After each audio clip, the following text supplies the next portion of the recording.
I think today in the faculty we have another event, but I think we should start on time. So I just would like to check a bit. Okay, our speaker are here. Good afternoon, distinguished guests, lecturers, and staff of the Faculty of Medicine, Siriraj Hospital, and other guests from other universities and hospital as well. My name is Tasaniya Rattanarithai Nopparat Jamjamrat from Siriraj Health Science Education Excellence Center. On behalf of the center, we are all here to welcome Associate Professor Dr. Tomohiko Moriyama and Dr. Kuriko Kudo to be speakers on the topic how to prepare students and related officers for telemedicine, a lesson learned from Japan from the perspectives of medicine and engineering. Let me introduce our speakers for a while. Associate Professor Tomohiko Moriyama is a medical doctor with more than 25 years of experience as a gastrointestinal endoscopist at Kyushu University Hospital. He has been involved in telemedicine projects since 2016. He has organized various telemedicine programs on endoscopy with Asian countries, Latin countries, and also Russia. He is now the Asia Pacific Advanced Network Medical Working Group Chairman and also be the Director of the Telemedicine Development Center of Asia or TEMDEC. Dr. Kuriko Kudo has a background in teleconference management system design. Currently, she is a Vice Director CTO of International Medical Department, Kyushu University Hospital. Before we start, on behalf of the Siriraj Health Science Education Excellence Center, I want to disclaim any conflicts or benefits that might happen during the seminar. It is not our intention to support any commercial materials or programs. We focus only on the knowledge you might gain from the seminar. Dr. Tomohiko Moriyama and Dr. Kuriko Kudo, the time is yours. Okay, thank you for your kind introduction. As the first speaker, I'd like to start my presentation. All right, hello everybody. This is Dr. Tomohiko Moriyama from Kyushu University Hospital, Japan. It's my great honor to make a presentation today. So my topic is telemedicine from the viewpoint of medical doctors. Okay, so before starting my presentation, I'd like to do some brief introduction of our university hospital.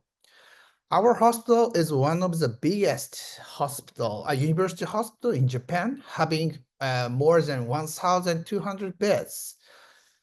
We had around 1,000 medical doctors and more than 3,000 medical staff. We usually perform more than 10 surgery cases and 15,000 endoscopy cases per year. So today's my theme is how to prepare students and related officers for telemedicine. But I myself is a medical doctor working in hospitals, so then I can change this sentence to this one. How to motivate medical doctors, students, and staff to telemedicine. My answer is let them know more about telemedicine. Okay, this is my today's agenda. So first, I'd like to introduce our telemedicine activities. Okay, then when you hear the word telemedicine, maybe most of you imagine the doctor to patient telemedicine, including telecare or the remote surgery or something like that. But I myself is a medical doctor working for university hospital, so that's why our activities have been more focused on doctor to doctor telemedicine. including doctors' educations, medical staff education, telediagnosis of the pathology or the radiology or a teleconsultation from medical doctors or something like that. Okay, so the doctor to patient, D2P telemedicine can save the many patients' lives like that. But once we can share our medical knowledge experience with many medical doctors, each doctor can save and take care of patients like that. So then we believe that D2D telemedicine is quite beneficial for a large amount of the patient and the citizens. This is the life expectancy in the world. So the Japan, the Japan is ranked as highly ranked, the top two. Then now the average life expectancy is around 85 years old. But as you can see, as a global tendency, the life expectancy is becoming longer and longer. So now we are moving to the aging society, especially in Asia. This is a population pyramid in Thailand. Now that you are in the 2023, of course, but for the next quarter century, the pyramid is quite just like a reversed style. So the same as Japan, the Thailand is moving to the hyper-aging society rapidly. So this is our situation, okay? As you can see, the situation is quite similar with our college situation. So then we are more than happy to share our knowledge and experience in how to tackle with this aging society with you.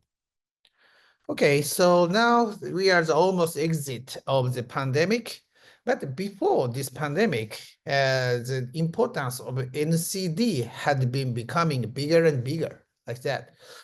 So nowadays, about 41 million people die from non-communicable diseases every year, which is occupied almost 71% of all deaths in the world. The main factor of this situation is increased life expectancy. That means an aging society, of course. And of course, there should be other factors such as slow progression of macro level policies and local and regional disparity in healthcare provision, and blah, blah, blah.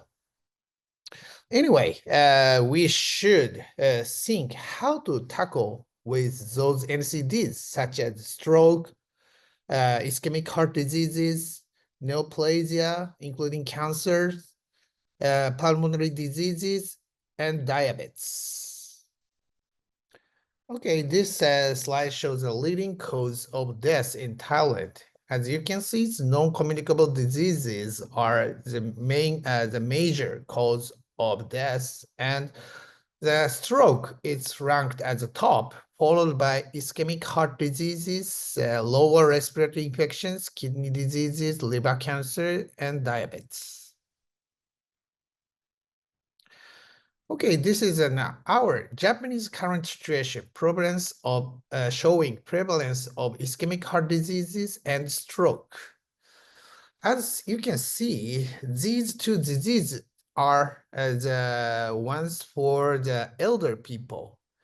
So now that we have a lot of cases with these diseases, so that as I already said, you are now following Japanese situation, so you can say this is a future Thailand situation. You will have a lot of these kind of patient in very near future.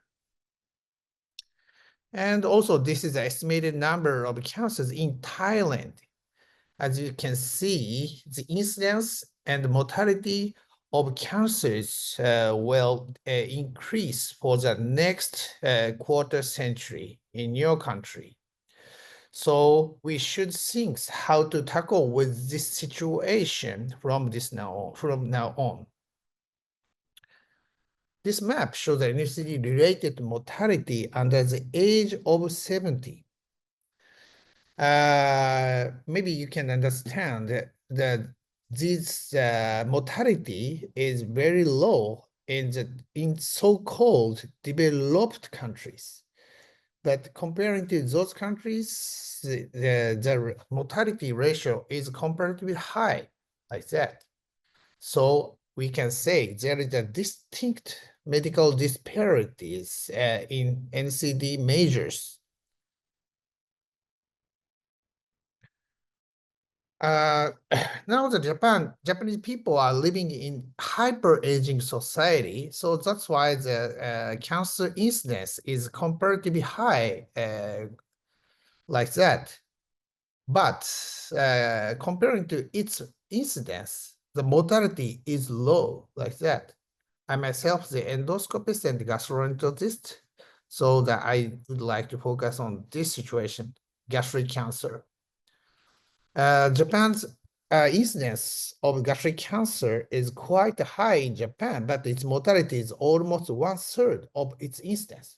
But in other countries, its incidence and mortality is almost same. There is a distinct different situation. So then, why we having a so good result on the measures against cancers? This is just my private opinions, but maybe most of the doctors will agree my opinion. We have many healthcare providers with inexpensive medical cost. The patient only can cover the 30% of medical cost. 70% will come from the government or the companies they are working for. And so that we can say that we have a very good national health insurance system. And also we have a good health checkup systems with very cheap cost. So based on those situations, many cancers will be diagnosed at very early stages. That means we can treat these diseases by minimal invasive procedures like laparoscopic surgery or endoscopic surgery or something like that. And we have a lot of medical equipment companies. So then most of the Japanese doctors can use new modalities and equipment in clinical settings. But I think most important factor is education. We and also our elders have shared their knowledge experiences through daily clinical practice. Just like that. So every day that we have some small discussion with seniors and all in my field, the gastroenterology, the old endoscopy photos taken by young trainees will be reviewed by the seniors and colleagues. And we have a lot of good simulators. And we sometimes organize that kind of training, endoscopy treatment training like that. So through this kind of education, repetitive education, we have established our knowledge and experience with our juniors. So, okay, like that. Before more than 70 years ago, the incidence of the cancers, mortality of cancers is comparatively higher than now, current situation. So maybe you can understand the repetitive and the continuous education is quite important to improve those situations. So to share our knowledge and experience with foreign doctors, we have accepted many foreign medical staff, more than 600 people from 50 countries. Of course, the main is Asia, but from other areas such as Latin African continent or something like that, we have invited many doctors. like that, from various countries in various fields. Of course, and I myself is a gastroenterologist, so the endoscopy and the surgery is a main, but except for that, we have invited and many doctors from various countries. This kind of human exchange program and on-site training is quite effective like that.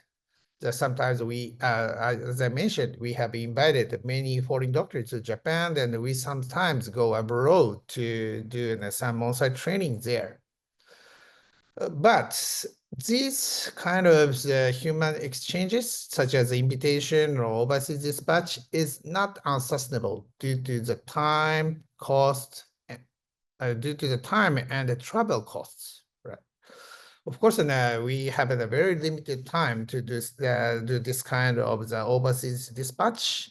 And of course, for the foreign doctors, it is very limited period that they will be able to come to us. And the cost is quite the biggest issue in this situation. And also in such kind of on-site training, very limited doctors and medical staff can join this kind of the program. So we started telemedicine activities around 2003. Using this system, we can make the medical education sustainable, and also we can share our knowledge and experience to the many doctors like that. We're very happy to organize This this is session of our the teleconference. the example of our telemedicine connecting there. Latin countries. Good afternoon, here in America. Morning, everyone. So let's enjoy this conference. Here is a histological picture showing the depth of tumor invasion. What is the IPCL pattern classification? Let's vote. Well, which one is correct? D3? D3. How can we be expert in this classification? There is no white opaque substance, but light blue crest is clearly visualized. Thank you for participating in this meeting. All right. Okay, just like that, and we can connect many hospitals in various countries and share the knowledge like that. And of course, using the voting system, we can make our discussion more fruitful. Okay, so talking about our D2D telemedicine, we have various kinds of programs. So the most popular one is webinar to learn the latest knowledge from experts. And other than that, we organize a case discussion to share the experience with many participants. And in medical field, especially in surgery and endoscopy, we should learn the technique of the medical procedures. So for satisfy such needs, we have organized many live demonstrations. Okay, this is a webinar connecting Latin countries. One Japanese expert made a presentation about diagnosis and treatment of gastric cancer. And also this kind of webinar can be installed in the medical students lectures. So at that time, I invited Mexican doctors to share his knowledge about the telemedicine in Mexico. Then I was in Singapore at that time, so then this is quite convenient for the medical doctors and also medical students. Okay, so this is photos of case discussion with China. Connecting many institutions in China, we share this. The gastric cancer cases are were presented from Chinese institutes. So to the endoscopy findings and the pathological findings, Japanese expert made some comments on that.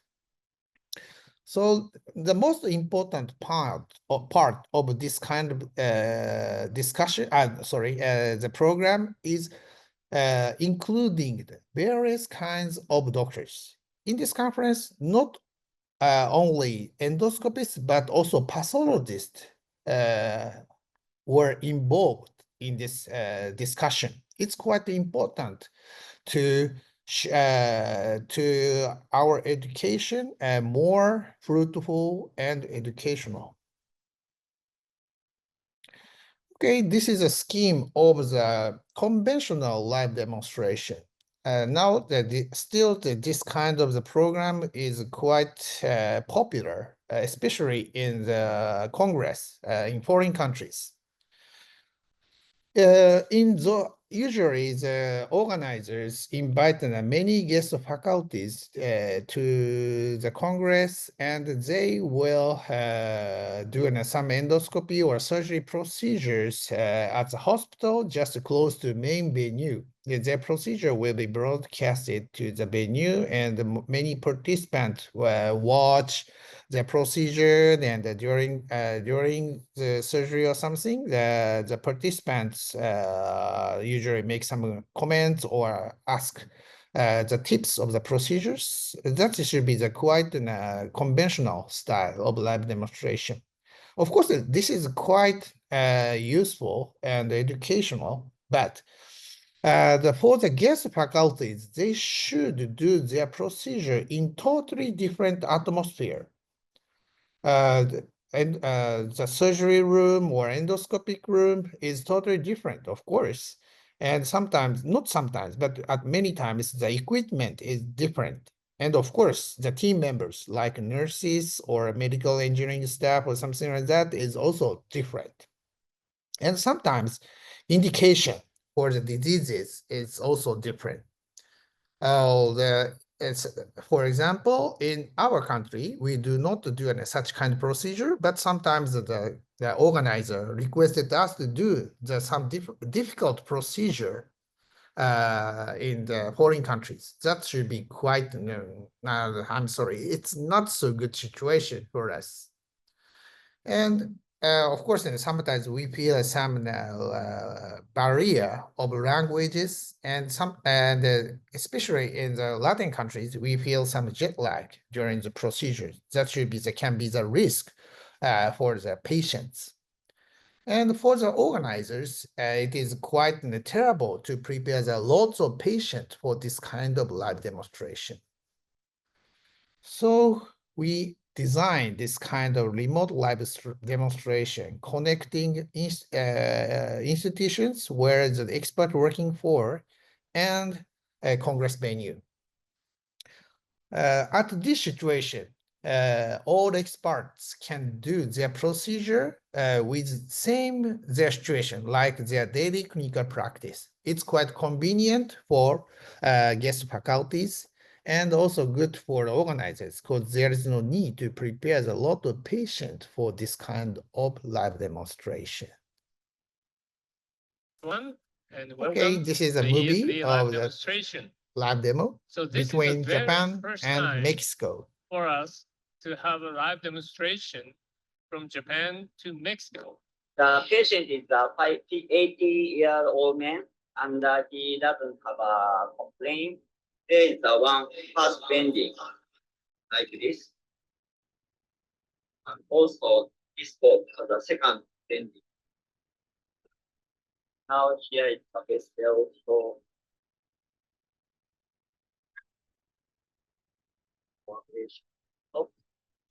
type A to granular type combined, but most of the region is non-granular, almost removed.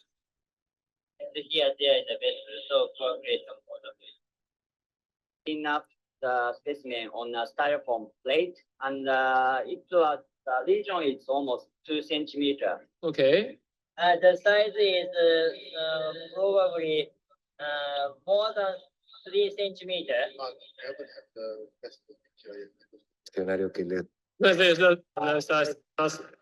Okay, this lab demonstration was performed in maybe more than 8 years ago. At that time, even at that time, we can having a good connectivity between Mexico and Japan. It's quite too far, of course, you know.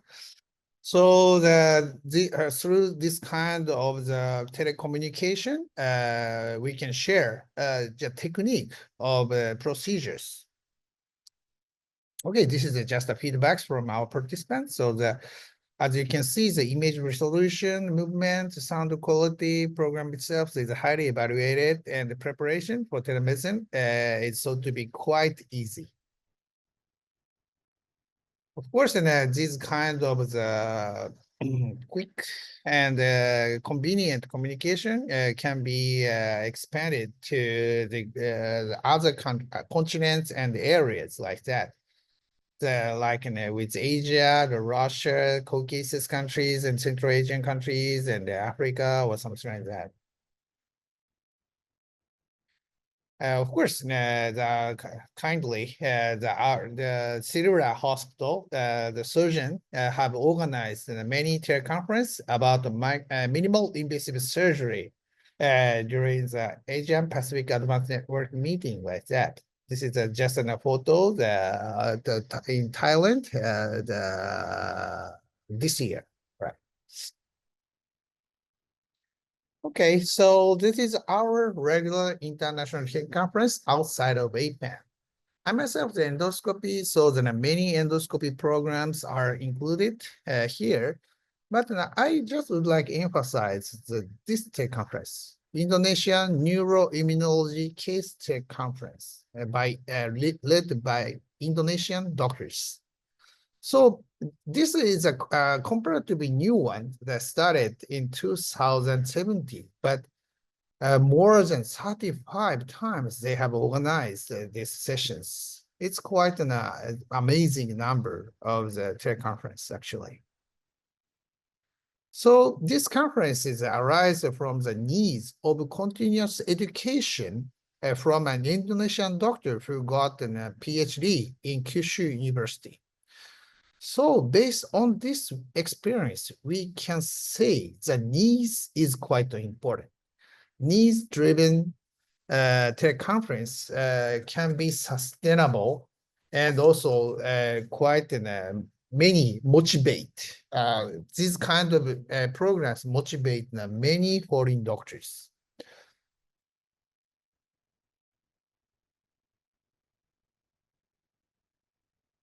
Okay, so these are the contents of the programs. So the quarter of our programs is endoscopy, and this is the top, and followed by surgery, pediatrics, oncology, or something like that. So as you can understand, that we have quite a variety of programs like that. So that we have organized more than 1,900 events that are connecting 1,600 institutions like this. So the next, I'd like to introduce explain the current telemedicine situation in Japan. Okay, this is a scheme of D2P telemedicine in Japan.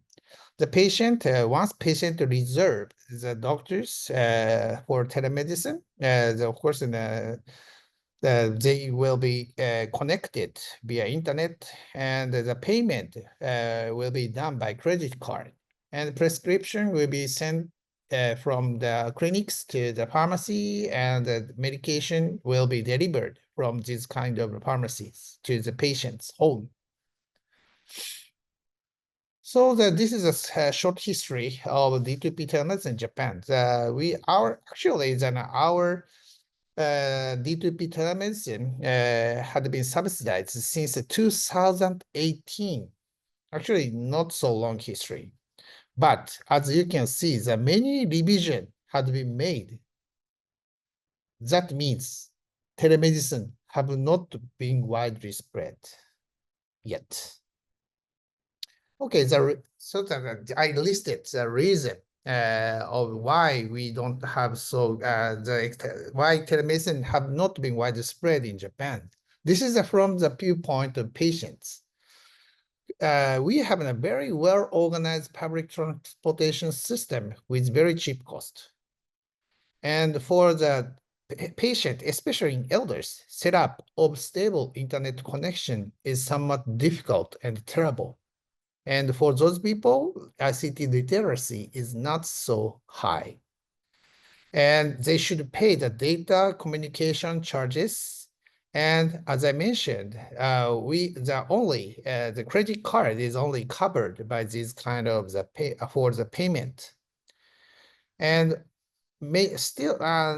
before the pandemic, most of the patients don't know about the telemedicine. So this is a reasons from the patient side. And this is a doctor's side. Actually, for medical doctors, we get that for inpatient information from a D2P telemedicine. Of course, we just watch the face of the patient. At the hospital, we can do many procedures like blood example, of course, endoscopy, or sometimes a CT, ultrasound, or something like that. But we can do this. We cannot do such kind of examination to patient on D2P telemedicine. That's why many Japanese doctors somewhat hesitate this kind of the communication system. And also the initial and maintenance costs for equipment is needed, and it's not so cheap. And of course, for the doctors, some of them have a very low ICT literacy.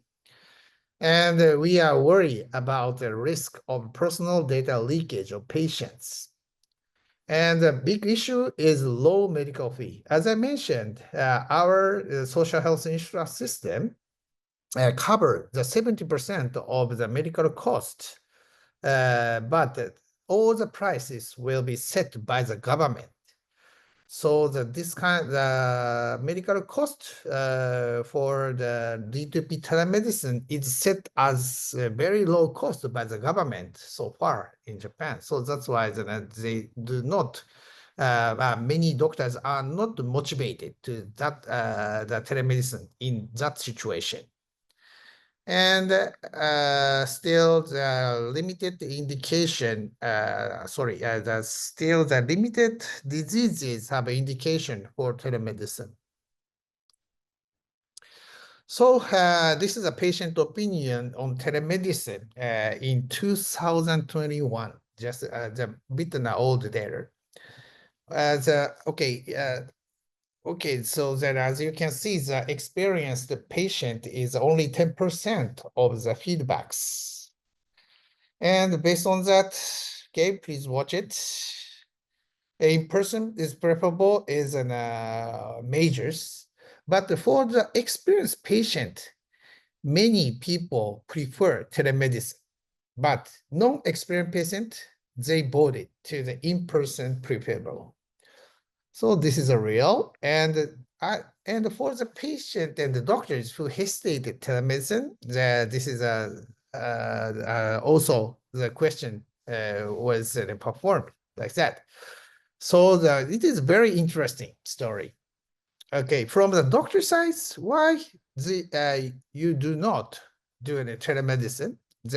More than half said there is no request from patient, but from patients, they said there is no suggestions from doctors. So this is a very interesting situation. So in this from this result, we medical staff, medical doctors, and medical students should promote the usefulness of telemedicine to patients. Without that, telemedicine cannot be widely spread, I think. Okay, this is a number of a hospital installing D2P telemedicine in Japan. As you can see, this is a 2020 April. The number to the May to June. The number of the institutions installing D2P telemedicine increased like that. But before that, the number of the institution have not been changed. About 16% of the old institutions in Japan.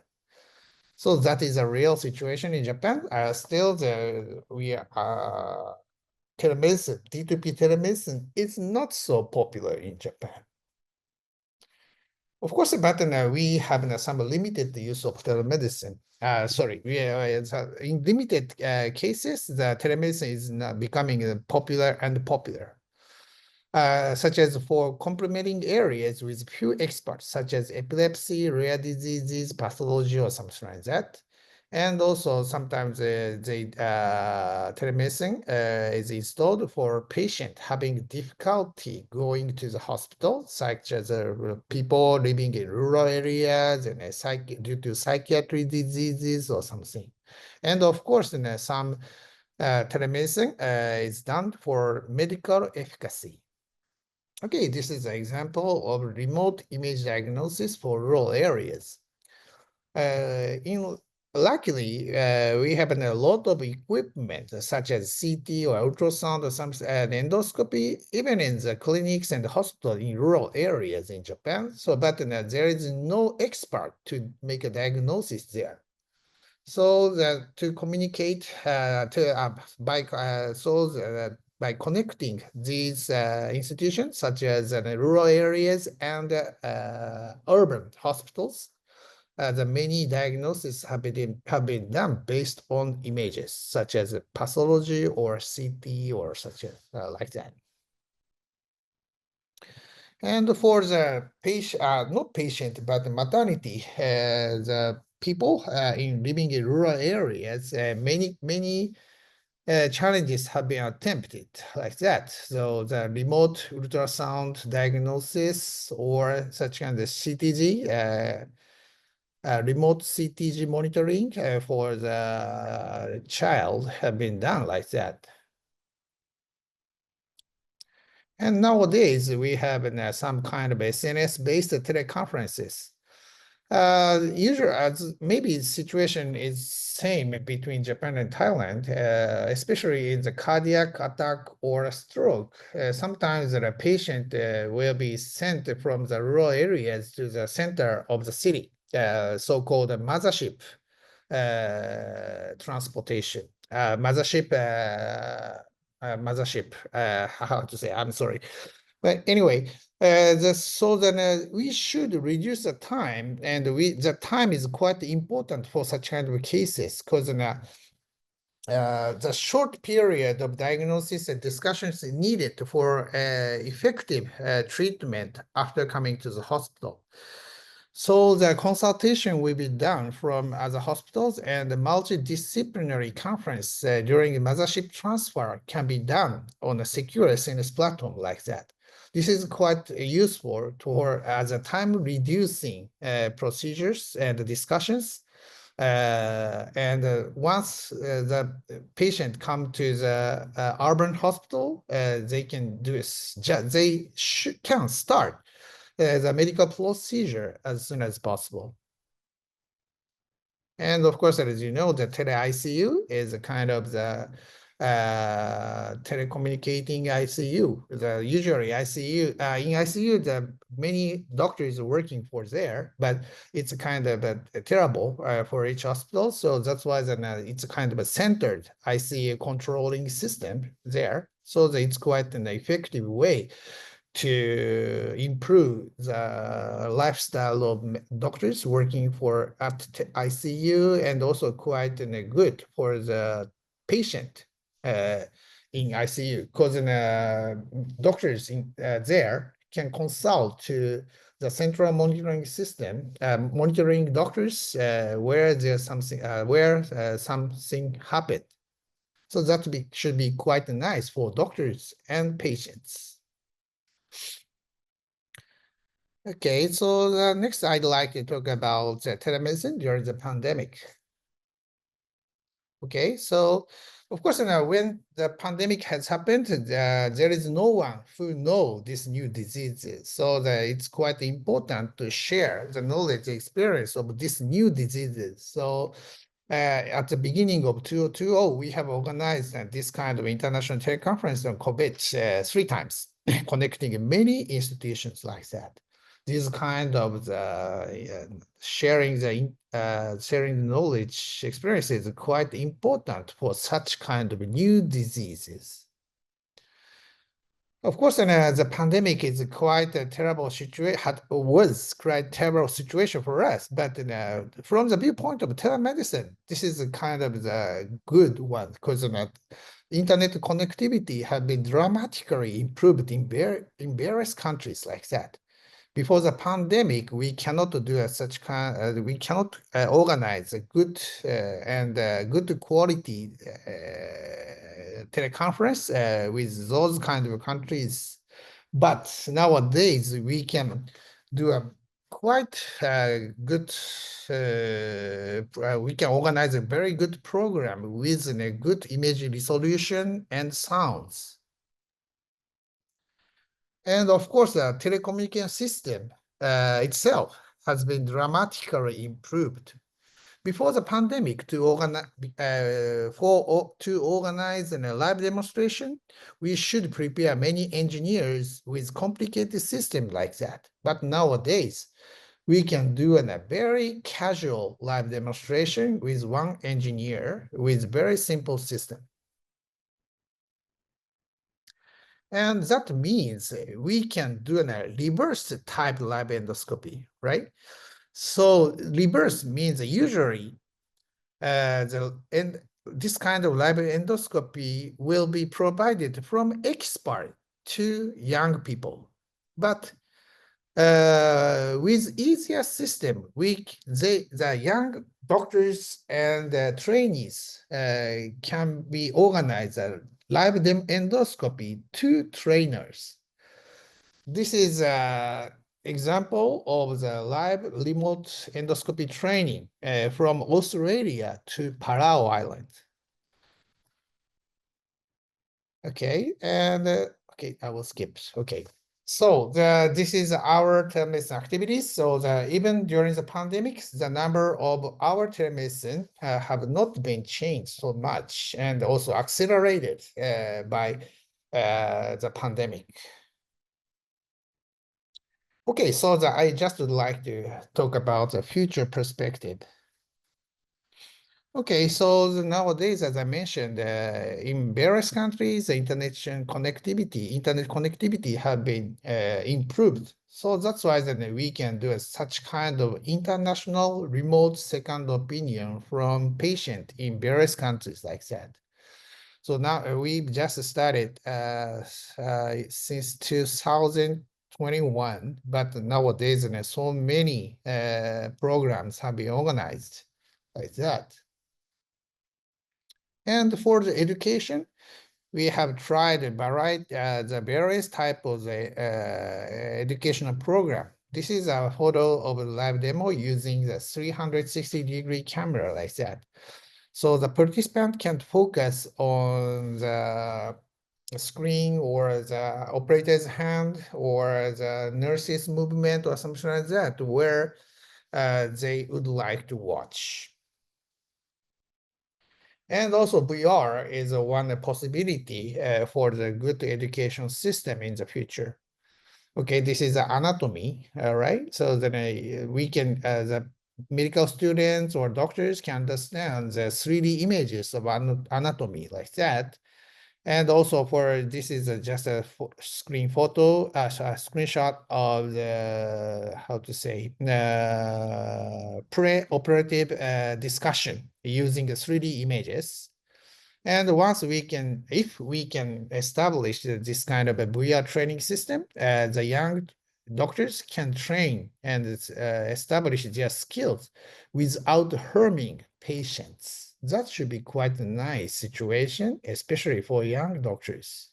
I think this is a future medical training for medical students and young doctors. Okay, then, but this kind of the Congress and not the training, the Congress has some the difficulty or some that's different situation comparing to the in-person meeting or in-person training. So, of course, training itself is not so big matter, but for the Congress or some kind of the communication, sometimes there is some difficulties because in this setting, as you see, this Zoom system, once I speak up, everyone should listen to me. No one can speak up during my speech. So it's a kind of a different situation from in-person meeting. So this is one of the resolution of this situation. So when we use this kind of system, people will get together and gather in various areas, and they can talk each other in the very small members or something like that. So in this situation, we think that we can have a more fruitful discussions or something. And by the improvement of internet connectivity, now we can do some remote instruction from far area. This is a test connecting Fukuoka City we live in and Hokkaido, 1,004 kilometers away from our city. So even in that situation, we can do some kind of a remote instruction from the during the laparoscopic surgery. This can be quite good, especially for the doctors in rural areas. And as a next stage, the telesurgery will be done in Japan. Still not confirmed yet, but this is already conducted as a test. So now the robotic surgery is becoming popular in Japan. So the operator can do some surgery from the console like that. So by passing access in difficult situation, the remote surgeon can perform the surgery instead of a domestic surgeon like that. So this can be good for doctors to know the technique and the tips from the expert, and also good for patient. So now that already the guideline was installed in Japan, like that, we are ready for starting this kind of the telesurgery. Okay, so this is how to say answer from my side to motivate medical staff and students. It's quite important to let them be aware of the needs for telemedicine and know the usefulness of telemedicine. Of course, the further development of telemedicine equipment is needed for doctors. But based on that feedbacks from patients, we should recognize announcement of the usefulness of telemedicine to patients and citizens is quite important.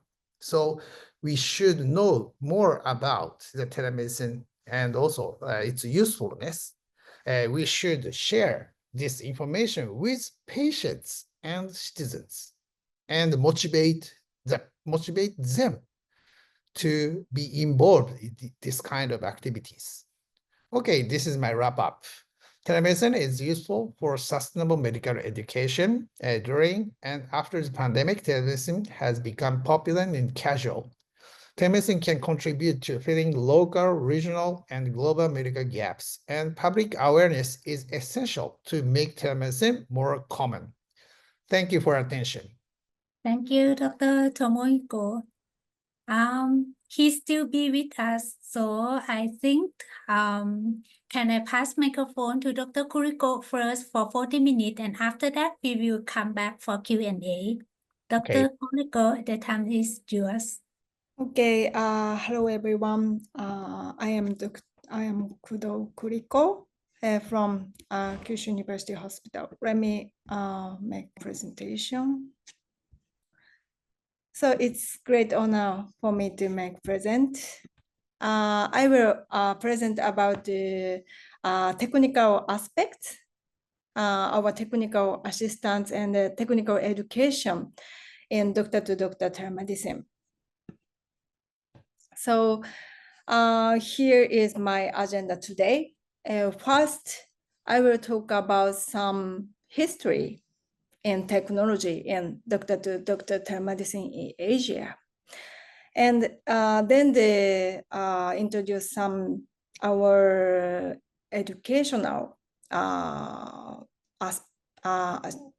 program for our training for technical staff for doctor to doctor telemedicine.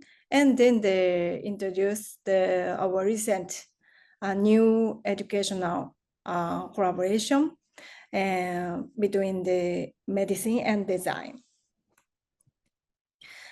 So let me start my talk from this slide. As already Dr. Moriyama introduced, we have over 20 years history in telemedicine, especially international doctor-to-doctor telemedicine in Asia and beyond. So we start this activity since 2002. So I will talk about the technical history. So let's go back to the past.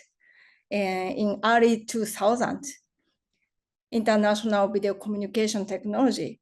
So please imagine the 25 years before, there was internet already, and also telephone line is used for communication, but speed is very slow. It cannot send the big image, big data. So we could if we transmit the medical image, it's the very image resolution is very small, very poor, and we cannot use.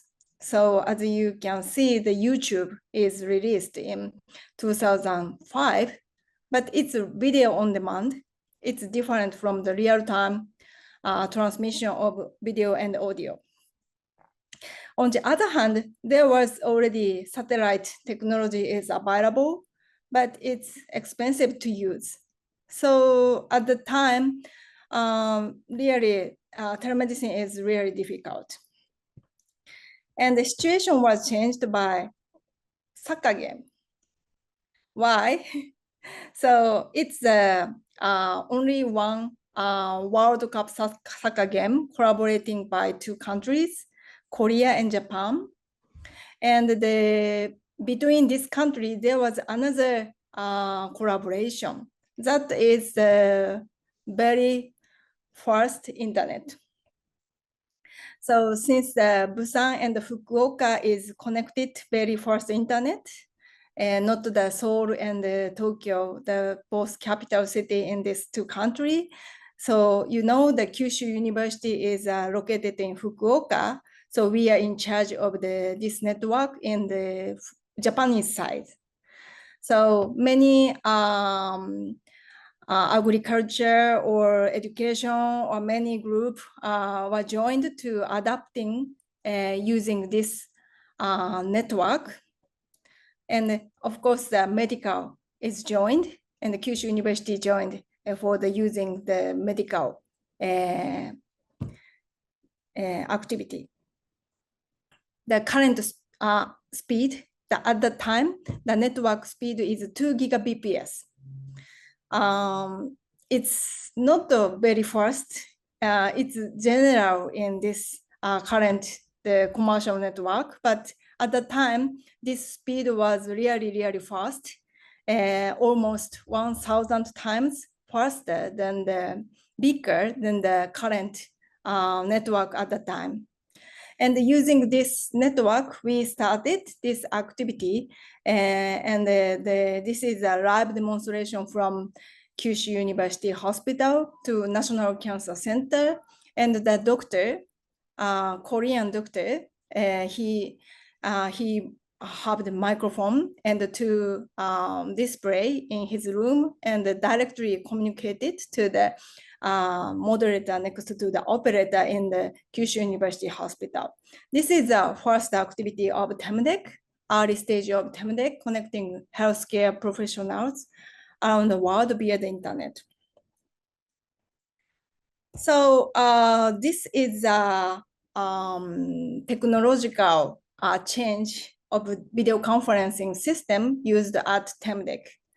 As I said, that we have over 20 years history, and the almost first 8 years, we use only DVTS. And around 2010, the system was dramatically changed to the video and H3. So we set this this phase 1 to phase 2 by the 2010 to 2011, and the 2020 we many of our activity were changed to Zoom rapidly. So we can say that phase 3. So let's see the phase 1 to phase 2, what was happened at the time. That is around 2010.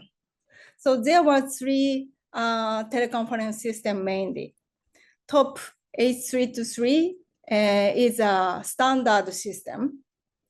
And some company, Polycom, Cisco, Sony, will sell this, this system. So this system is a standard system, and there is very expensive.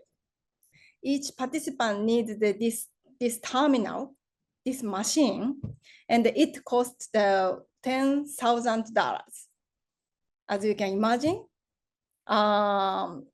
if we connect the 2 persons, each person needs the $10,000 equipment. If we connect the 3 participants more, we need 30,000 machine for each participant, and also multi-point control unit for server. That is cost 10 times more than this machine. So it's really, really expensive to use the telemedicine. And it works at the time, very HD quality image can transmit with 2 or 3 bandwidths. So it's good and easy to use, but the problem was that it's too expensive. And the second is DVTS. This is free software developed by a research project since 1998. So we could use this system for a long time.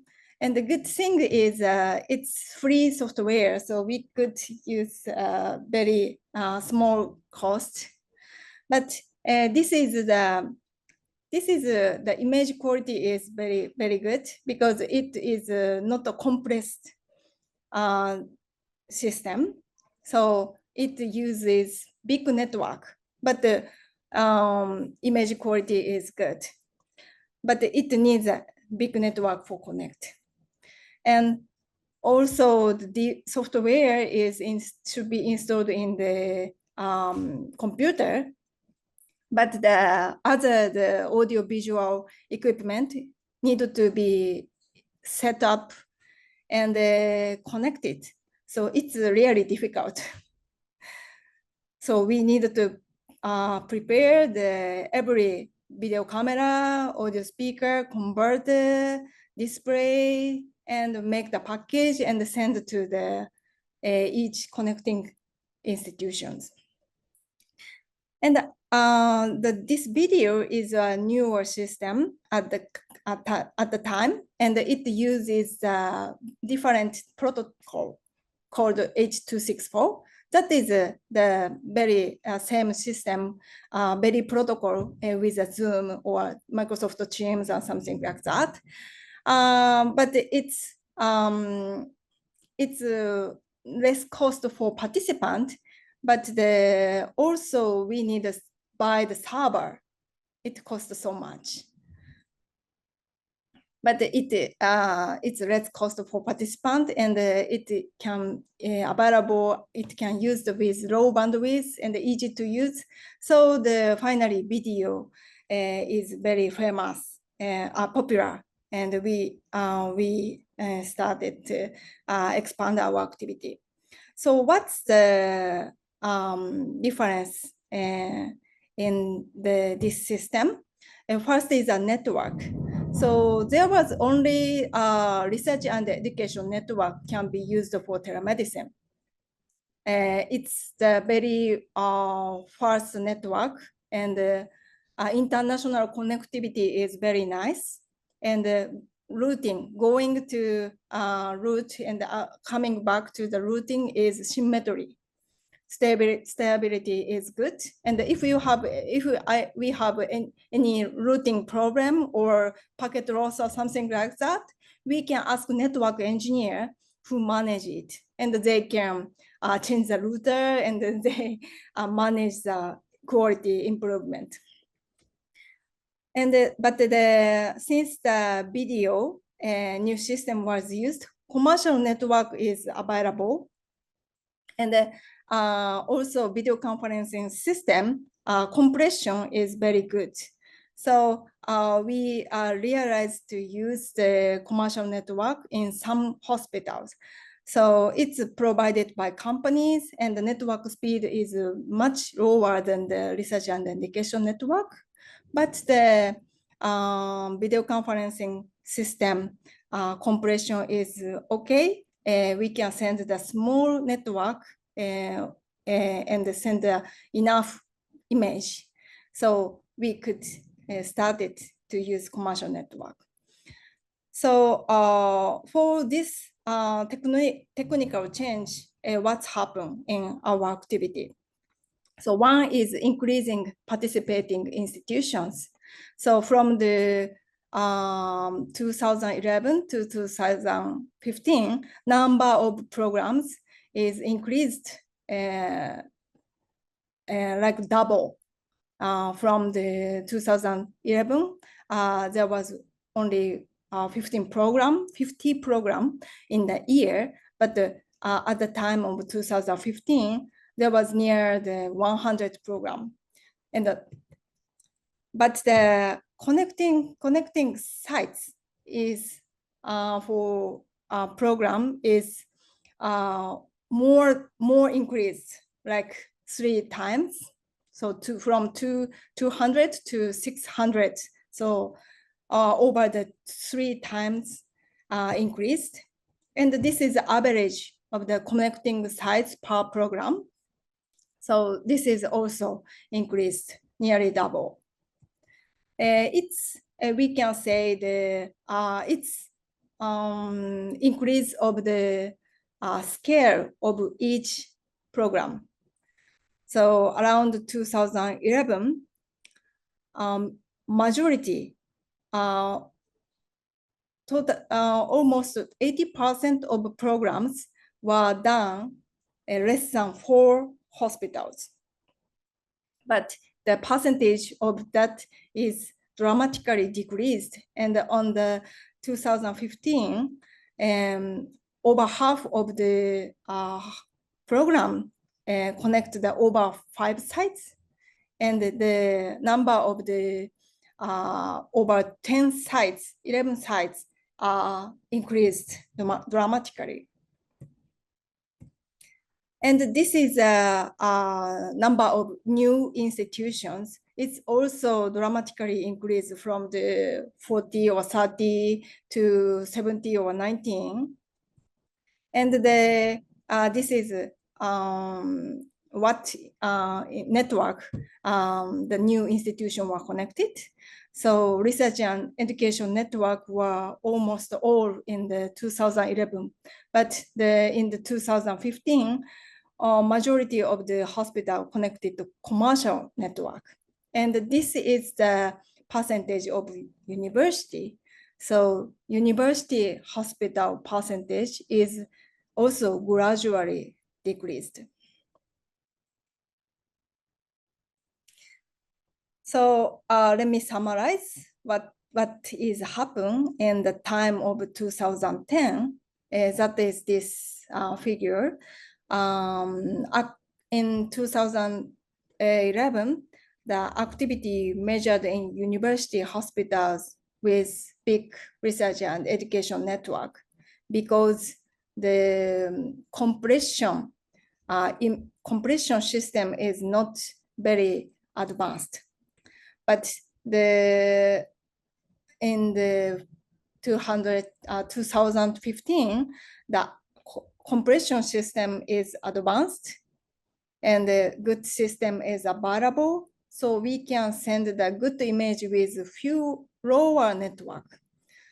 So in the results, the activity expanded to non-university hospitals with smaller commercial network. So that is a technical change from phase 1 to phase 2. And then let's go to the phase 2 and phase 3. It's around 2019 and 2020. So what's happened at the time? As you can see, as you can imagine, it was COVID-19. So COVID-19 make us to connect video conference system individually. Actually, before 2010, as I can say, the compression system is already available, developed very well. So we could have the very good image, the telemedicine for each site. But as you can see, this is a screenshot before of activity before 2020. As you can see, the all display, all participant image includes several doctors. That means the teleconference system is difficult to set up. We need an engineer to set up control. So each institution have the one teleconference room, 1 or 2 teleconference room, and they engineer set up the room and the doctor just come to join. So that's a common of the telemedicine before 2020. But the COVID-19 required, but because of the COVID-19, we really need to connect individually. We cannot meet in person, even one or few person we cannot meet, and we need to keep in our home in the lockdown city situation. So teleconferencing system and the internet infrastructure is really advanced for especially user interface. So it's really easy to, it's developed very well for easy to use, and also cost is almost free, make the free. And then the many participants can install this application and join the telemedicine. So it's, you can see that each window, there's only individual, only one person participating in each window. So at the COVID-19, we also have the international conference regarding COVID-19. First, we have the this conference at the 2020 March. At the time, there was not much information regarding the how to control the COVID-19. So we connected the National Taiwan University and Central Hospital and the exchanges regarding the how to control the COVID-19. And it also recorded and streaming out on YouTube. Then the nearly 4,000 sites in access. So there is a second one in May, 2 months after, later, And then we connect the more country like Indonesia, Pakistan, Russia, Uzbekistan, Turkmenistan, and have the discussions. And also, many users asked us to help for technology. For left one is an online class for medical students, and the right one is our hospital telemedicine activity, online speech training. And so many researchers and clinicians using this kind of video conferencing system. And of course, the online conference was symposium and started to have the online. So first, we supported Japan Society for Medical Informatics in 2020 June. So imagine at the time, there's no company to support online congress, and many congress are canceled and postponed. But this researcher is medical informatics. They are good at for technology. So they think if they can have their online congress by themselves, and they asked Temdec to support, and we successfully organized this academic congress online. So after that, we have many requests to support the variety of the congress. And nowadays, it's very common to have the online congress, and many companies already available to support. So it's new normal. So that was some technical history regarding the doctor-to-doctor telemedicine in Asia. And then the next, I will talk about some our training, staff training in doctor-to-doctor telemedicine. So as I can explain, there was problem in human resources for telemedicine. Around 2010 to 2020, we need an engineer to participate for telemedicine session. That is cause a problem, a limited variety of program. Some institution cannot join if they don't have engineer. So we are trying to train engineers in hospital around the world. Then we thought that they can join the variety of programs. So we have the training program for hospital engineers internationally. So we have mainly two programs. Left one is telemedicine engineering training. We invite international engineers in the APAN conference, and they to come together, and we divide them to 2 or 3 teams, and set up the venue together, and taking care of the variety of the medical session held in APAN. And the right is a trainer program. We invite the international engineers to Temdec for 1 month, and they worked together with us, supporting variety of the sessions, and knowing very much about the technology. So developing this training program, and the problem was there is not competencies or assessment for doctor-to-doctor telemedicine. So as a research project, we developed competency and assessment for doctor-to-doctor telemedicine using the Delphi consensus building method collaborating 18 members in 14 countries. So finally, we developed this analytic rubric style. Each level have each word so that we can evaluate them evaluate by I can say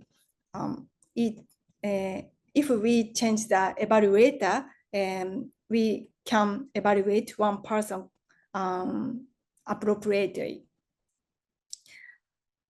And now, as Dr. Moriyama introduced, the newer technology is available, that is metaverse.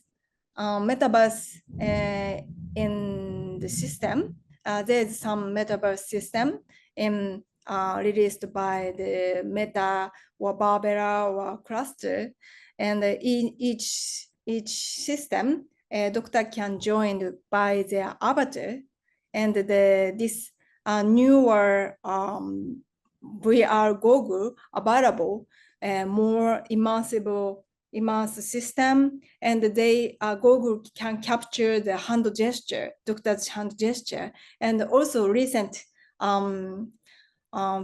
future VR goggle can capture the facial expression. So the interaction in the real and virtual is nearer in future.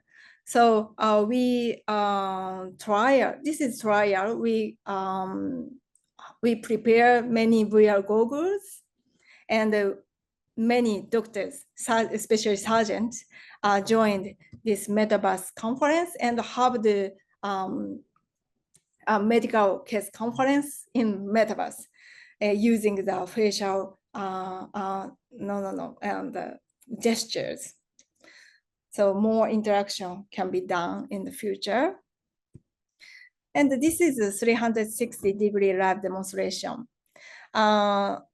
This 360-degree image is users can see everywhere in the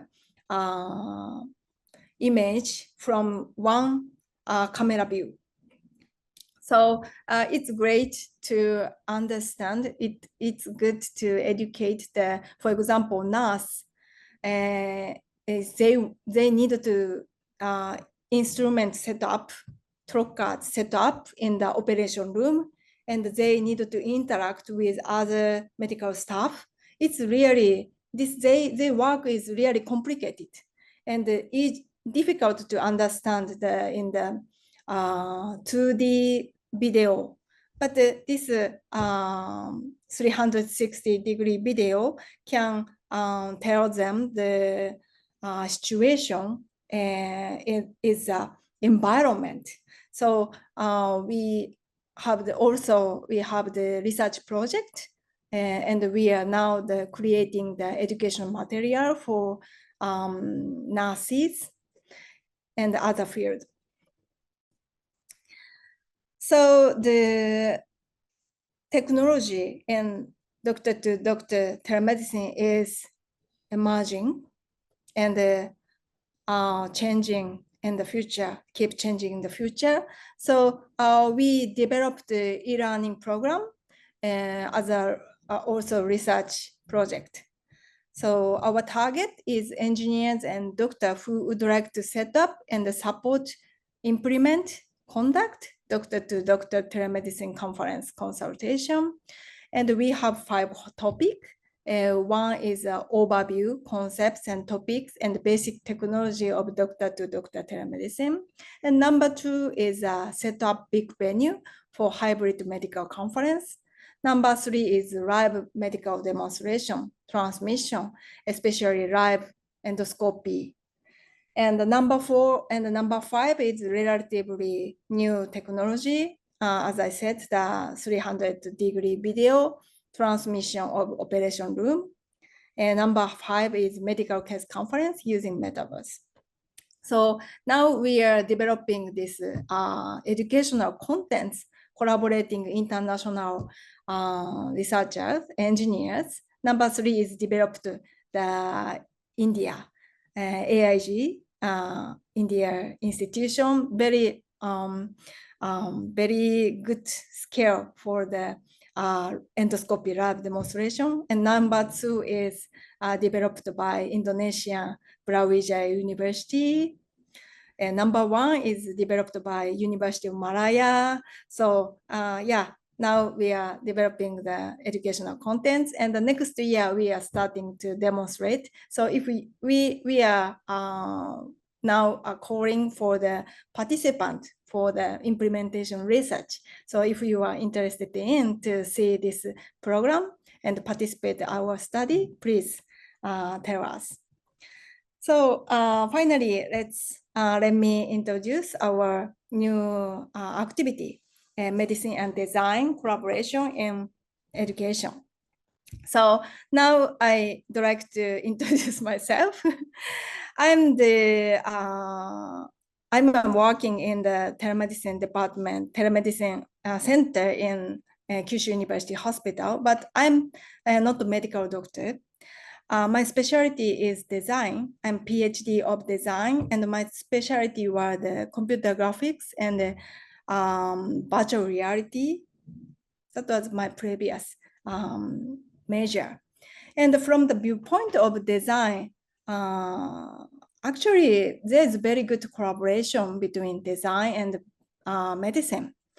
The very famous example is Kaiser Permanente, which is a medical insurance, medical institutions in America. They have the many health center in America, and they collaborate the IDEO, which is most famous design company in the world. They are in the Europe. So they collaborate early 2000, and their collaboration, the design people and the hospital people go around in the hospitals and find many problems, identify the problem, and creating the ideas and implement many things. So it's reported variety of the benefits, including the reduced staff working hours, prevention of medical errors, cost saving, and improve the patient satisfaction. And this way is called design thinking. And this is a systemized method for problem solving. It's the systemized method for the designer's thinking for problem solving, but it can be used for many people. It's not for only designers. So there's some step, but basically same. First, we need to see the actual situation and find the problem, define the problem, and creating the ideas and make the prototype and check. And if it's the problem is different, then let's see again about define the problem. This is a kind of cycled system. However, as I said, the design and the medicine is very good collaboration, but this collaborating these two fields is very limited. In Japan, Kyushu University, one of the few universities with both medical and design faculties. So it's a great opportunity. It's very good to have the educational program collaborating these two fields. So we started this program from 2021. So far we have the only four years program. So let me show the program overview. We have a class in Graduate School of Design, and there is 4 faculty from design, which have the different specialties. One professor is a product design specialist and service design and digital contents design and storytelling design.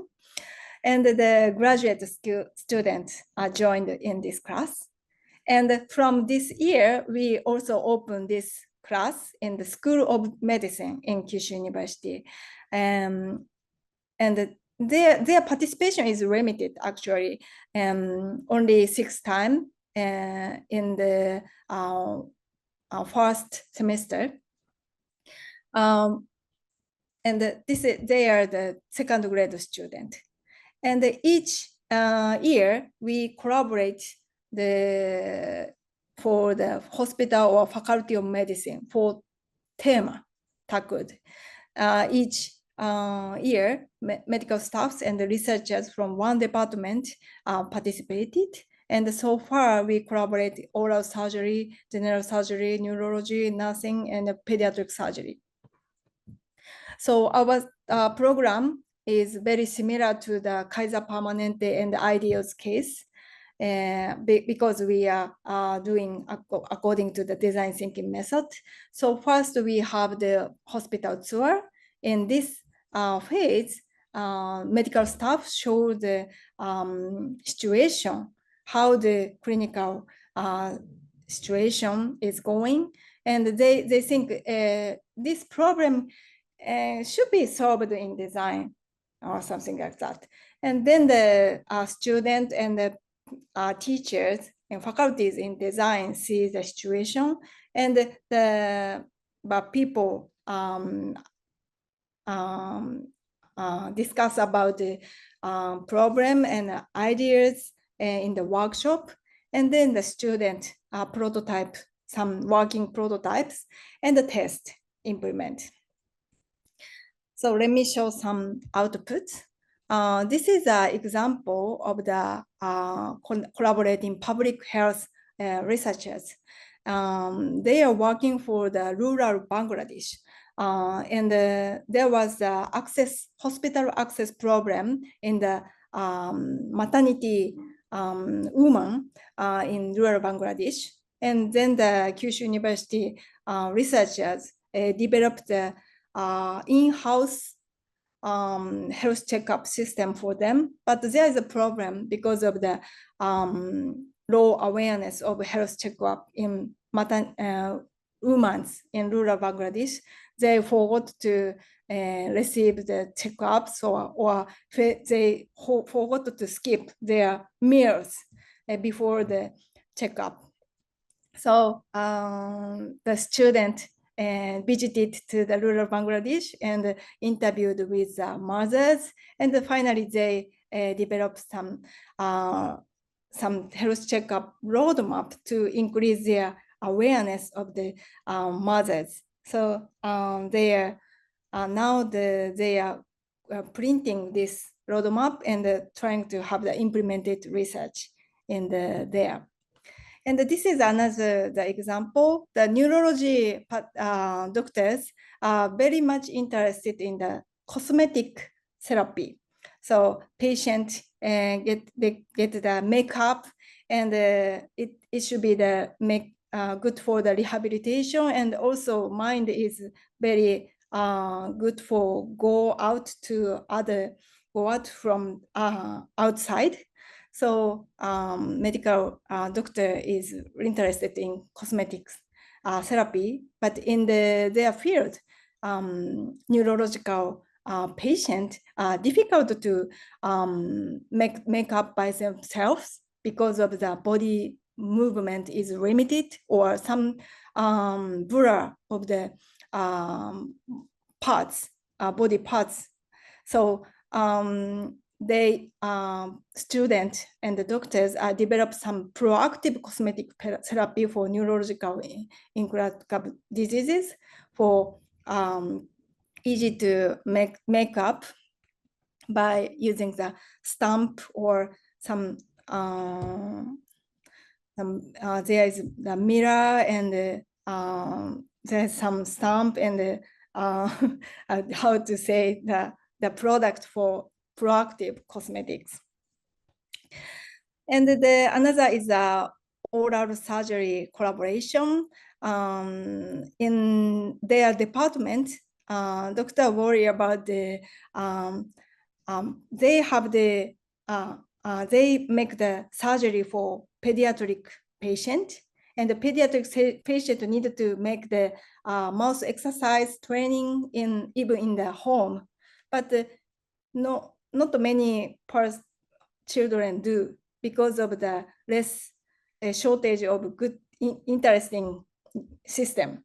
So they suggest to create some interesting exercise game for children. So student is good at for the programming, visual programming and creating the illustration. So they create the prototypes, and these games capture the human face from the webcam. And if we mouth open or close, and then the laser beam is appeared from the mouth and the battle the monster. So this is already, they create this working prototype and asking patient to use, and they make presentation in the conference. So since we started this program, we have many collaboration, doctor and the designer who interested in. So we have the medicine and design seminar annually. And also we have Dr. Nopon from the Medical Educational Technology Center in the Siriraj Hospital, Mahidol University. And today he a very nice presentation, very nice presentation regarding introduction of their centers. And also we are very happy to have your student from the Medical Educational Technology Center. Actually, this kind of department we don't have. We don't have such a very good student who recognize anatomy and make the medical education. So we have them for every year, and many doctors are very happy to ask them to create the medical illustration or videos for the clinical education, training, and research. And this year, we also started to have the medical illustration seminar for doctors. And that was the first trial, but there's many participants, and they are happy to create the medical illustration by themselves. I'm very surprised. So that is my summary. So international and interdisciplinary collaboration requires a team to connect and promote it. Technical support is important, as we must keep up with ever-evolving technology to take advantage of telemedicine. Technology will continue to develop, and more things will become possible. It is important to develop human resources who can identify and create what is necessary for society. So we have the homepage. Please please search us at TEMDEC, TEMDEC by Google. So we already always update our connecting institution, our program. And also we have the Facebook and the YouTube page. So if you are interested in, please, freely contact us. So thank you so much. Thank you, Dr. Kuriko. I saw Dr. Nopon is here in this Zoom as well. Dr. Nopon, would you like to say something,คะ?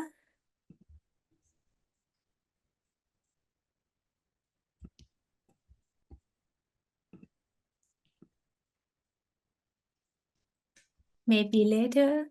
Okay. Okay,ค่ะ.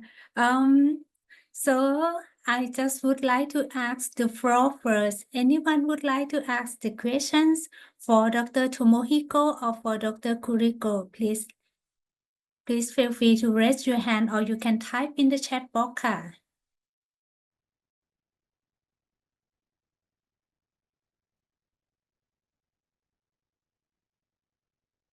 Okay.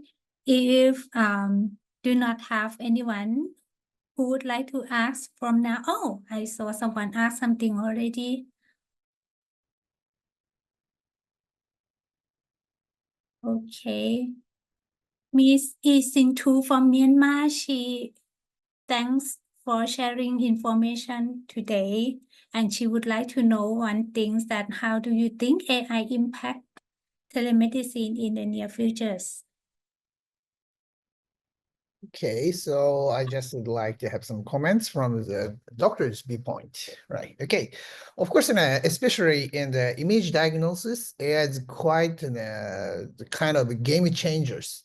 Of course, this is surely this AI technology surely provide a future good diagnosis and treatment in the very near future, I think. So, but of course, now still, it's of course already actually in endoscopy field, AI diagnosis already installed in our daily clinical practice. So it's quite useful, I think. But to the AI, just an AI is educated from the previous data, right? So that's why it's quite difficult for them to diagnose the new diseases or some of the rare diseases because the information is not enough to make a diagnosis.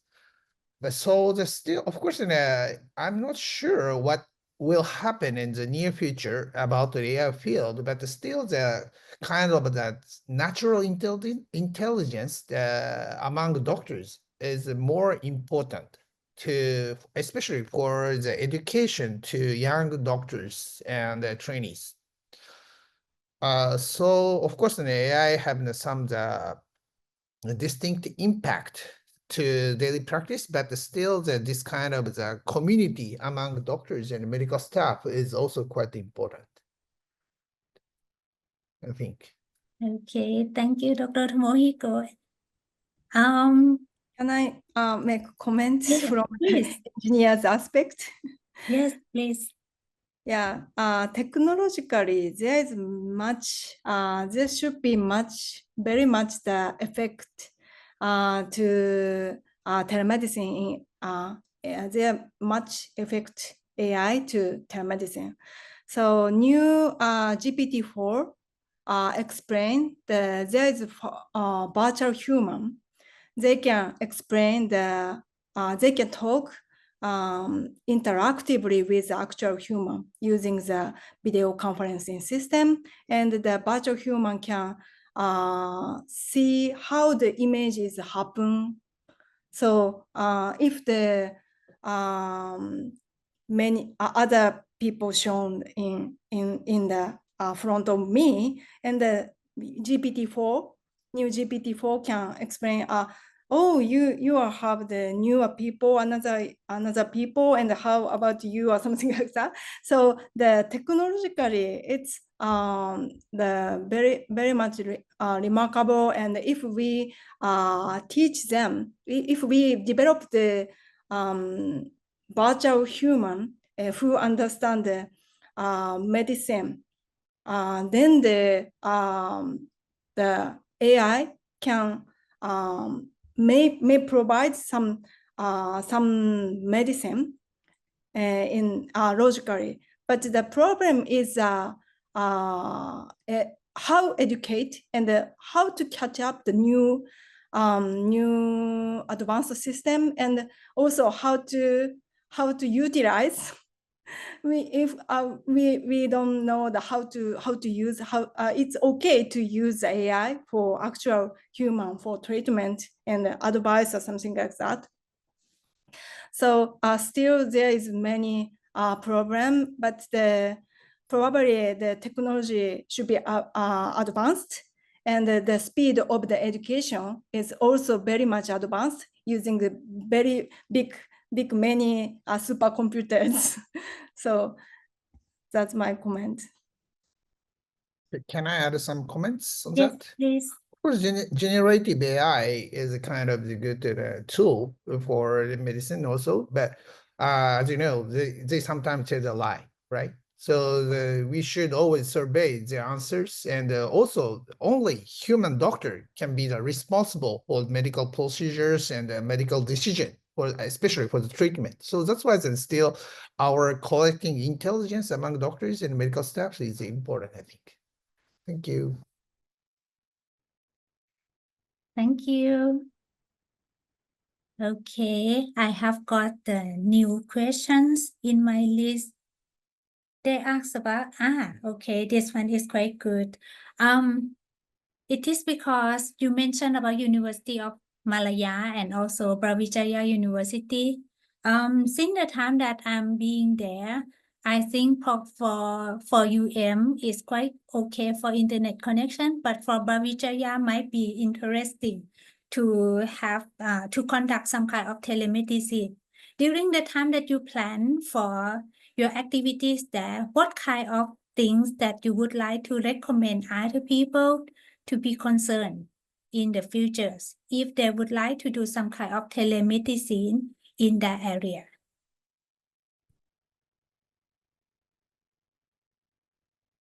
Okay, Kuriko-san, you're okay, right?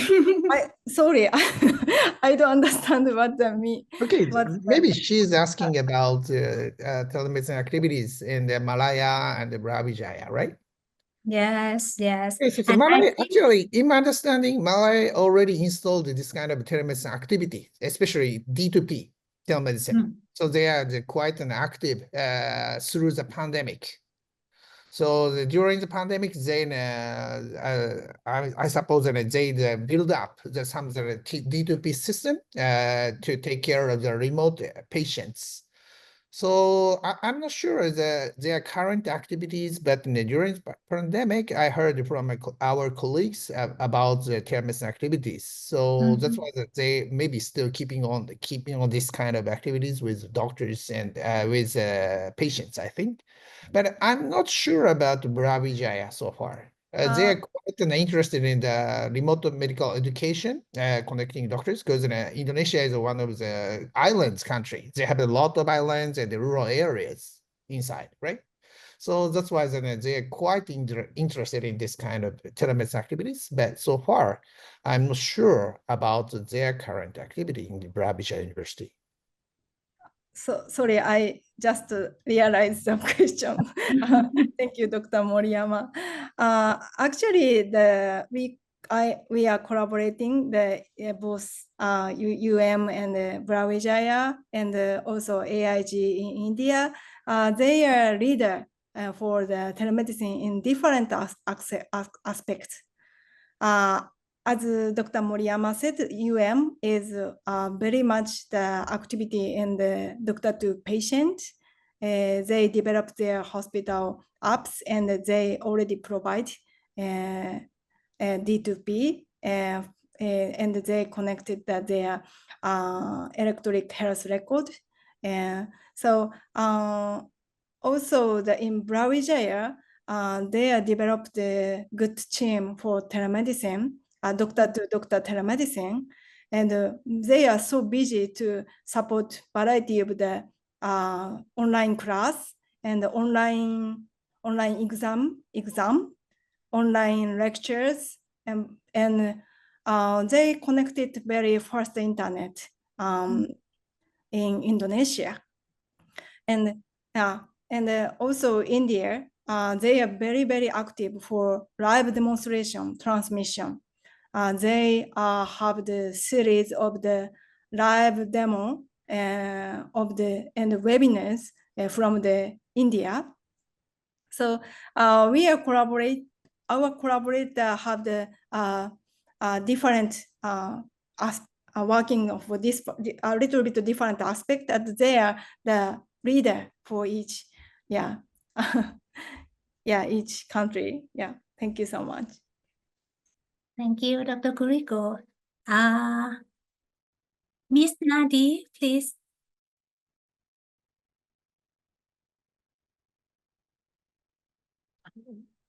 Hi.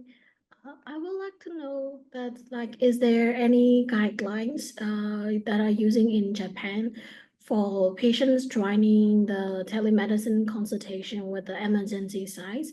Because sometimes they are not aware of it and join. And in Myanmar, we do not have the system to connect the patient to the hospital directly. So is there anything in Japan that is used now?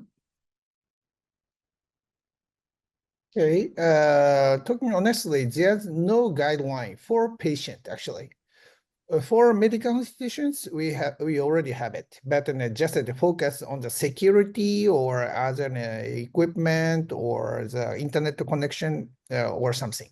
Just to focus on that. There is no detailed guideline such as how to take care of it and how frequency or how what's the target for the telemedicine, what a good target of the diseases for telemedicine or something like that. No detailed guideline for such. But as I mentioned, these all the procedures are subsidized by social health insurance system nowadays in Japan. So the guidelines more focus on how to subsidize by social health insurance system. So that's why this is adjusted mainly for the medical institutions. For patients, actually, there is no guideline. Of course, in the society or the Congress, and already some announcement or to motivate them to be involved in telemedicine, but still nothing happened, unfortunately. Yes, thank you.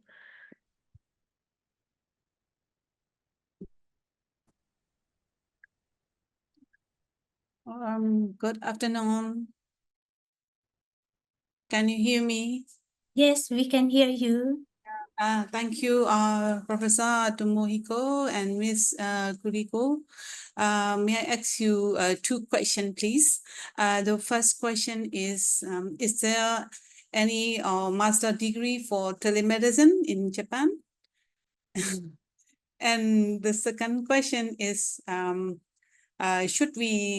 should telemedicine be included in the curriculum in health science education?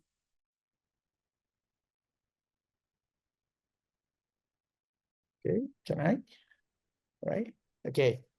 Actually, the telemedicine itself is not a field of the medicine in Japan. It's not field of medicine in Japan. So that's why actually so far maybe there is no master class of telemedicine so far in Japan, I guess. So that actually it's a bit difficult to just focus on telemedicine because in each field, such as I myself, the gastroenterologist, but also like a dermatology or orthopedics or pediatrics or surgery or something like that, they have their own needs maybe, but we cannot imagine what the need is because the surgery or dermatology is totally out of my field, and for them, the needs is totally out of their needs, right? So their field. So that's why it's very difficult to how to say include all of these needs or something like that. That's just like in a transdisciplinary activities or intermits or something like that. But it's quite difficult so far. So that's why then still such kind of the master class is not present, I think. And another question is, I'm sorry, again. Should telemedicine be included in curriculum in health science education?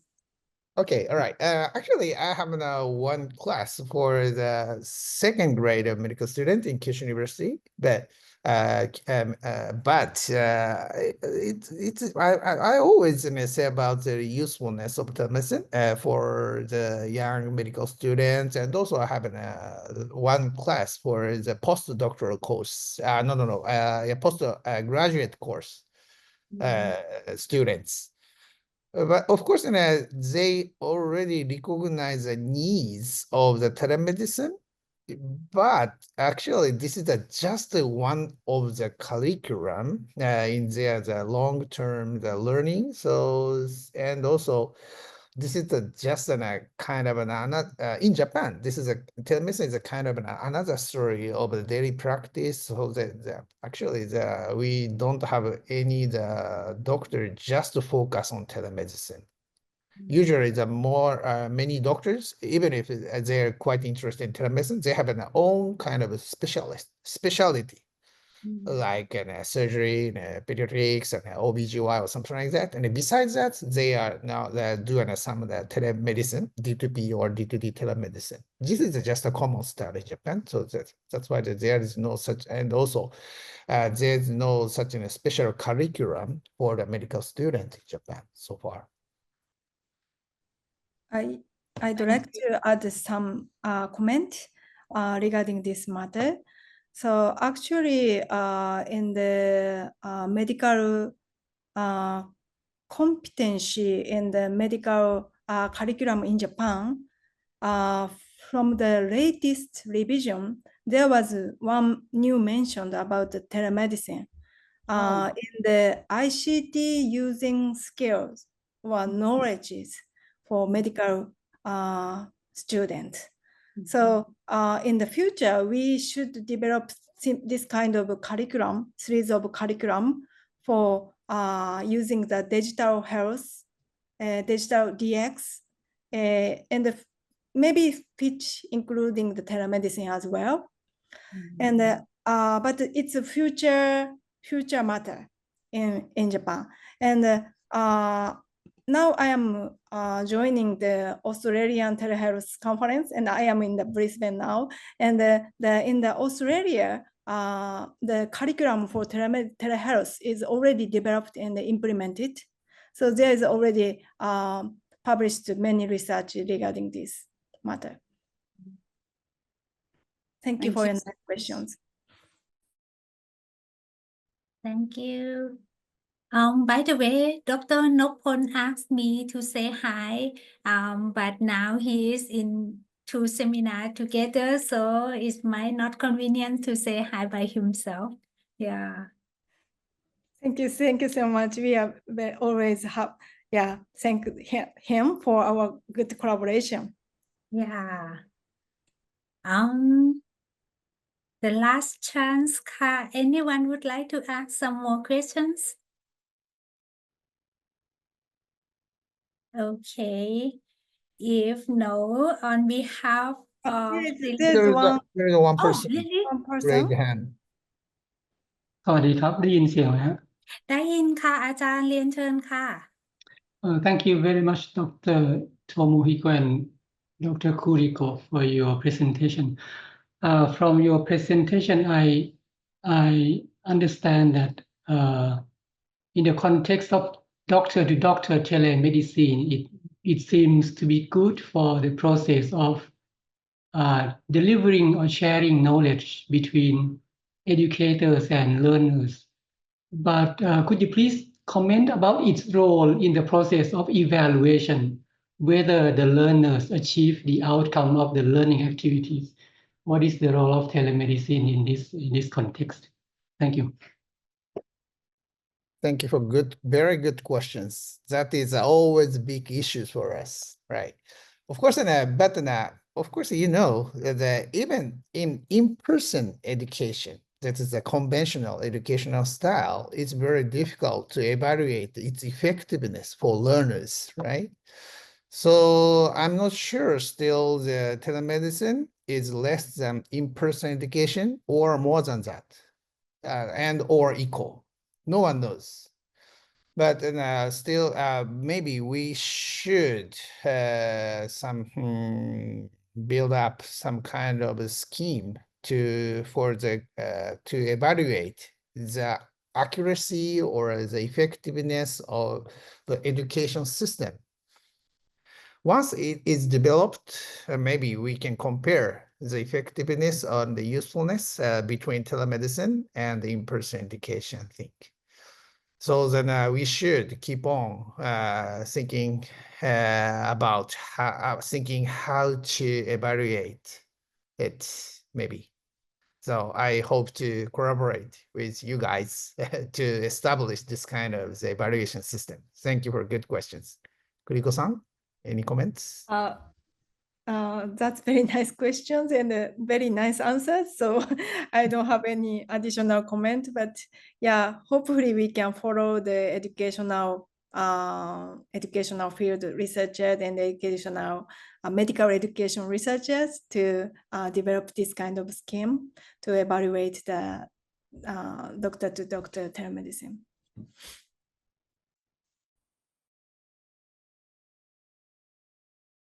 Okay. Thank you, Dr. Kamon Ka.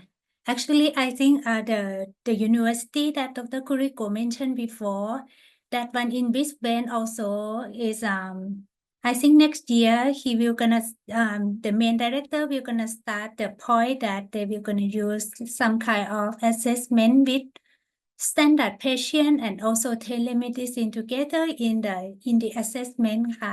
Anything that we have any kinds of the progress, maybe is next time I will ask him to leave some kind of the message to our guys next time.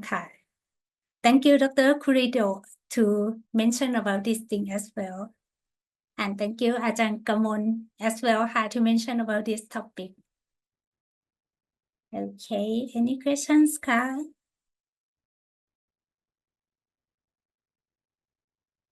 Okay, if no more, I think it's almost the time already. So on behalf of the Siriraj Health Science Education Excellence Center, I would like to thank Dr. Tomohiko and Dr. Kudo for your valuable time sharing your experience with participants from the Faculty of Medicine, Siriraj Hospital and other hospitals. We do hope to have chance in the future for your cooperations. For participants, please give us your feedback through the line and QR code provided after this. You can join the next hybrid topic of post in medical education, which is the direction of development of medical students related to the public health policy of Thailand by Professor Wanisha Chinkongkeo on December 11 at 2 p.m. Until the next time, thank you very much. สวัสดีค่ะ Thank you so much. Thank you so much. Thank you.